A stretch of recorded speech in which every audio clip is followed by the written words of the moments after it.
د رزق د فراخوالي د لپاره ډیر انتهاجات اسباب بعضی قولی دي او بعضی عملی دي دا بلې چې اصحاب کهف نمونه تعویذ کو په دکان کې کېدا یا نور کارونه قولی دا دي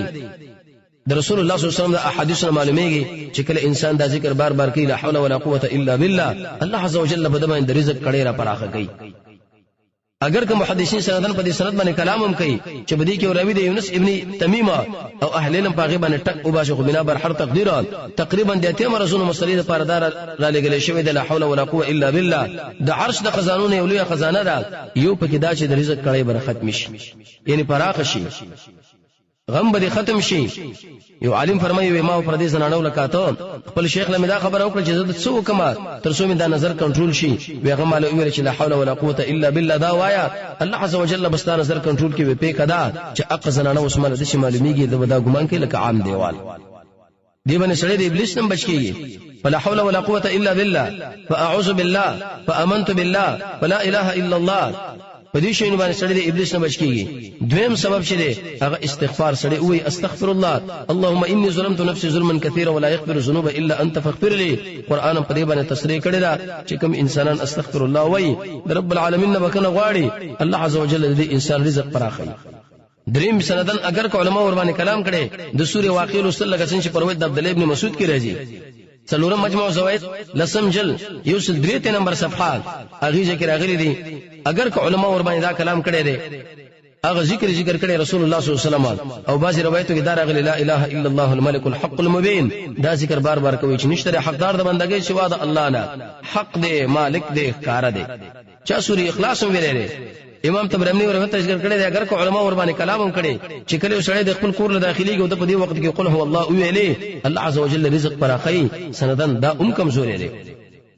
حدیث مسند احمد کې راځي پنځم جلد یو شپږ درشم صفحات چې کله یو سړی په محمد رسول الله صلی الله علیه وسلم باندې درود وایي شیخ الاسلام ابن قیم صاحب دې باره کتاب لیکلو جلاء الافهام یو څلويخ مقاماتو کې پر رسول الله صلی الله علیه وسلم باندې درود نه درش په دې به ذکر کړی دی یو پکې دا چې الله عز وجل بر دې انسان دا رزق پراخ کې ډیر انتهاز الته مراد د صلات نه اسکار او اورات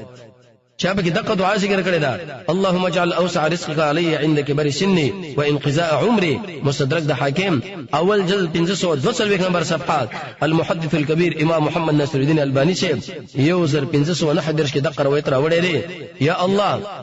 وګرځاو پاره رزق ستا په ما باندې په هغه ټیم کې چې زه بوډا شم او په هغه وخت کې چې زما د عمر نور د ختمېدو په حال کې دی دغه دعا ویل ترغیب او ترهیب دویم جلد کې راغلي 403 نمبر صفحات رسول الله صلی الله علیه وسلم فرمایي چې دعا د مؤمن اسلحه ده چې کله انسان د شریعت برابر وګواړي الله عز وجل زما په رزق کې پراخواله راولا ابن ماجه کې روایت دی اول جلد 298 نمبر صفحات چې انسان د سر منځنه ورسره دي شي وي اللهم اني اسالك رزقا طيبا یا الله زستانه رزق غواړم مزیدار وعلما نافعا وعلم نافعا وعمل متقبل دشي وعمل چې قبل کړی شي مسند احمد شپږم جلد 294 نمبر صفحه کې مدار راغلی بل مسند فردوس کې روایت راغلی دریم جلد 201 نمبر صفحات نوح علیه السلام د خپل بچی له ویلې کته وګړي چې ستاسو د رزق الله پر اخواله راولي ودا وایا سبحان الله وبحمده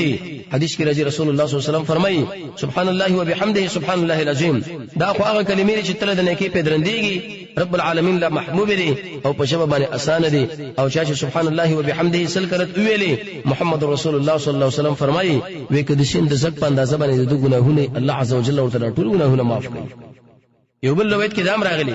سل کر سړی دا وی سبحان الله وبحمده سبحان الله العظیم استغفر الله کنز العمال اول جلد 305 نمبر او دغه شن حیات الصحابه دریم جلد یوسل اتکم دغه ذکر راغلی دی ترغیب او ترهیب دویم جلد 615 نمبر صفحات مسند احمد دریم جلد یوسل 2 نمبر یوسل 950 216 215 240 او مسلم کې روایت دی دویم جلد 315 نمبر صفحات ابو داود کې بل روایت دی دریم څلورم جلد 315 دولس کې امام ترمذی روایت ذکر کړی دی هغه کم چې متعدد ترمذی وړو نسخو کې راغلي پنځم جلد 412 نمبر صفحه باندې کنز العمال اول جلد 315 حیات الصحابه دریم جلد یوسل اتیا په دې ټول کې دا مسله راغلي ده اقوال دي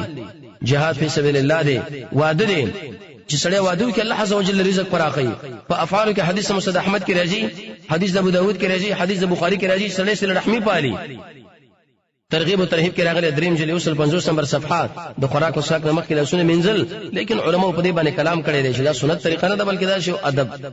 اگر کو سفیان ثوری فرمایي امام ترمذی دې نقل کړی دی چې کله انسان لاسونه پاکي او دا ډوډۍ له لاس منځي دا ام بدعت ده ناروا ده. کتاب الزهد کې امام احمد صاحب نقل کړی دی 40 نمبر صفحه باندې چې کله سړی په منځ کې منځ د دې وجنه حدیث د ابو داود کې راځي جناب نبی کریم علیه الصلاه والسلام اذا حزبه امر چې کله به امر دا پریشان کینو ایستوي منځله توجه ورواړول منځ کوي خو به رسول الله د موږ خو دلی حدیث مسعود احمد کې راځي 5 جلد 258 نمبر صفحه چې کله انسان بزان کې تقوا پیدا کړي رب العالمین نه یرا. مستدرک د حاکم کې راغلي 2 جلد 392 نمبر صفحه.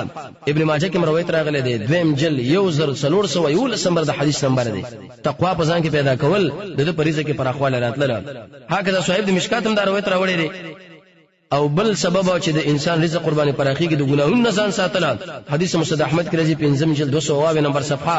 ابن ماجه 2 جلد 1340 نمبر باندې روایت ته انسان چې کله ګناه کوي الله د رزق کړي راتنګي. ترغیب او ترهیب کې روایت راغلي دي 4 جلد 21 نمبر صفحه. ټول خلقنا انقطاع رب العالمین له متوجه کېدل. صاحب د مشکات روایت راوړي 2 جلد 240 نمبر صفحه. زیات عبادت کوله. صاحب د مشکات اول جلد 140 نمبر صفحه باندې یو بل سبب ذکر کړی دی کثرت الانفاق. دو ملائک ارسال راکته کیږي او د شوی چې یا رب یو ملائک وي کوم انسان چې ستاسو بندگانو باندې خرچه کوي مال زیات کا، بل وی ربا چې کوم انسان نه کوي هغه باندې مال تقیات کا. خاص کر د سار منځنه ورسره به تسبیحات وي. جيش لشکر د تبوک په طرف باندې روان شو.